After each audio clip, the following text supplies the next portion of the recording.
Sur YouTube, pour faire un sac trapèze, on vous montre toujours cette forme.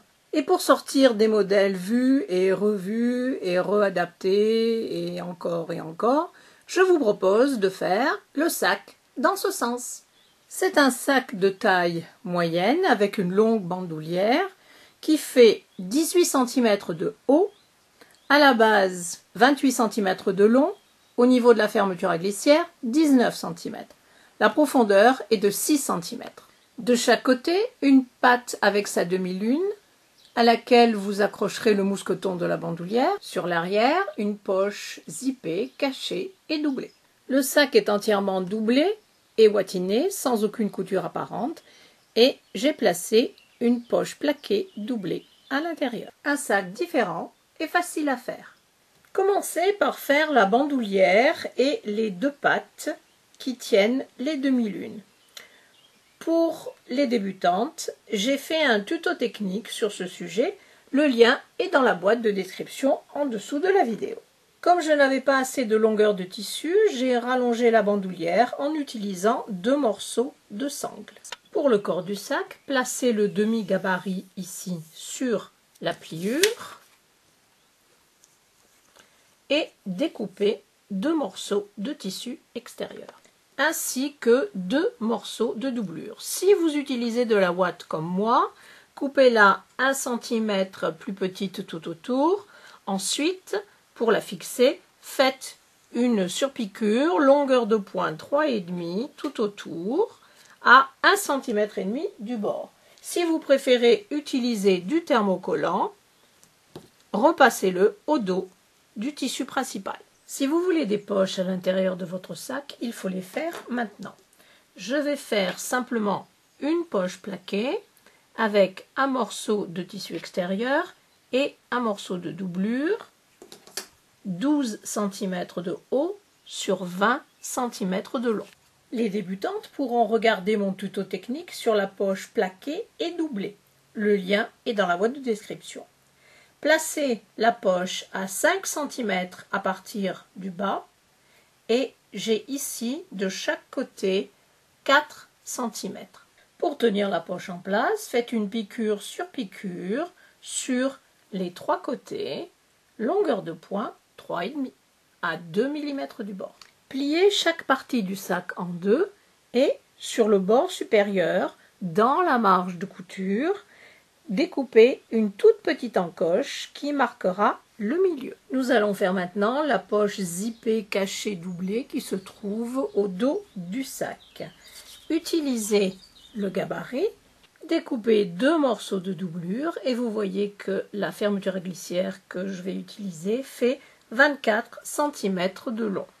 J'ai fait un tout petit point à la main, là où vous avez les griffes, pour tenir les deux côtés de la fermeture ensemble. Centrez la doublure de la poche par rapport au côté du panneau.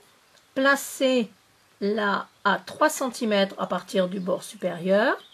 Ensuite, tracez le long rectangle étiré sur l'envers de la doublure. Mettez des épingles.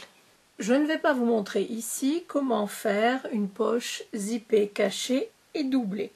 Si vous êtes fâché avec ce genre de poche, pas de souci. J'ai fait un tuto technique précis et détaillé. Le lien est dans la boîte de description. Et voilà ce que vous devriez obtenir. Sur le panneau du devant du sac, à 1,5 cm du bord supérieur et de chaque côté, placez une patte avec sa demi-lune. Alignez les bords. Faites une faufilure à l'intérieur de la marge de couture, longueur de point 3 ou 4, et placez le joli côté de la piqûre endroit contre endroit. En ce qui concerne la fermeture à glissière qui fermera le haut du sac, qui fait 20 cm, je ne pense pas que ce soit une bonne idée d'acheter une fermeture à glissière de 20 cm. Vous risquez d'être embêté par les parties métalliques lorsque vous allez faire les coutures.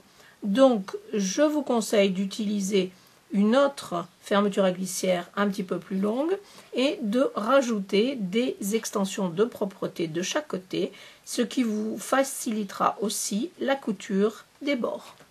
Après avoir cousu les extensions de chaque côté de la fermeture à glissière, n'oubliez pas de couper les parties métalliques. Suivez la technique habituelle pour placer la fermeture à glissière et ensuite assembler le sac. Endroit contre endroit, alignez les encoches et les bords supérieurs. Prenez une partie de la doublure, endroit contre endroit. On aligne encore encoche et bord. On met des pinces pour tenir en place. Et ensuite, faites une piqûre en utilisant le pied de biche spécial fermeture à glissière. Prenez l'autre panneau du devant. Voici ce que vous venez de coudre. Ouvrez. Soulevez par la fermeture à glissière, placez endroit contre endroit. Je voulais dire que si vous avez un problème avec la pose de la fermeture à glissière, j'ai fait un autre tuto technique qui explique en détail et avec des gros plans comment faire. Maintenant, prenez l'autre côté de la doublure, endroit contre endroit, alignez encoche et bord, mettez des pinces et refaites la piqûre. De chaque côté de la fermeture à glissière, placez un morceau de tissu extérieur et un morceau de doublure.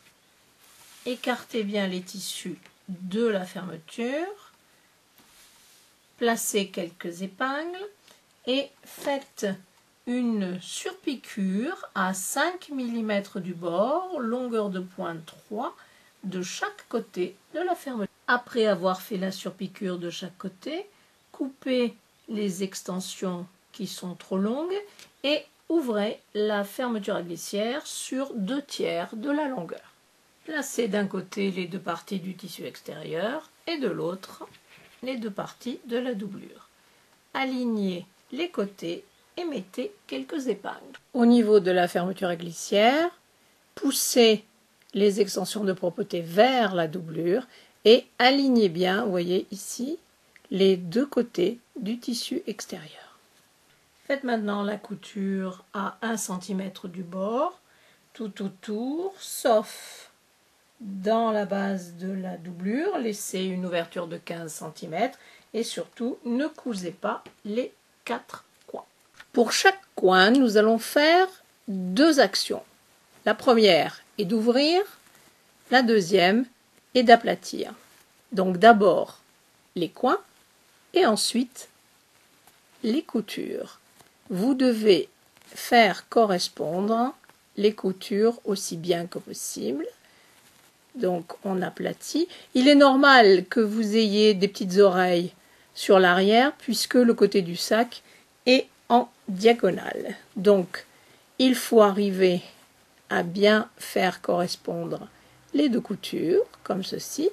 Plantez une épingle dans le milieu de la couture et vous devez retrouver l'épingle au milieu de ce côté aussi. Avec ce modèle de sac, je ne couds jamais les coins individuellement. Je fais correspondre un coin de la doublure avec son coin équivalent dans le tissu extérieur. De cette manière, la doublure ne se promènera pas au fond de votre sac. Donc rapprochez les deux coins, mettez des pinces ou des épingles et faites une piqûre à 1 cm du bord. Une fois la piqûre faite, coupez les petites oreilles qui dépassaient. Retournez le sac sur l'endroit par l'ouverture. Je ferme toujours les ouvertures à la main grâce au point d'échelle. C'est un point qui est très facile à faire et qui donne une couture nette et bien plate. J'ai fait un tuto technique sur ce point avec conseils et gros plans.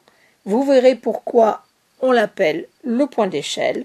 Le lien est dans la boîte de description en dessous de la vidéo. Retournez maintenant le sac sur l'endroit. Faites bien ressortir les coins inférieurs et les extensions de propreté. Et lorsqu'on fait un effort pour aligner les coutures dans les coins, on a un coin parfait. Ce petit sac à bandoulière est maintenant fini. J'espère que cette vidéo vous a plu et je vous dis à bientôt. Au revoir.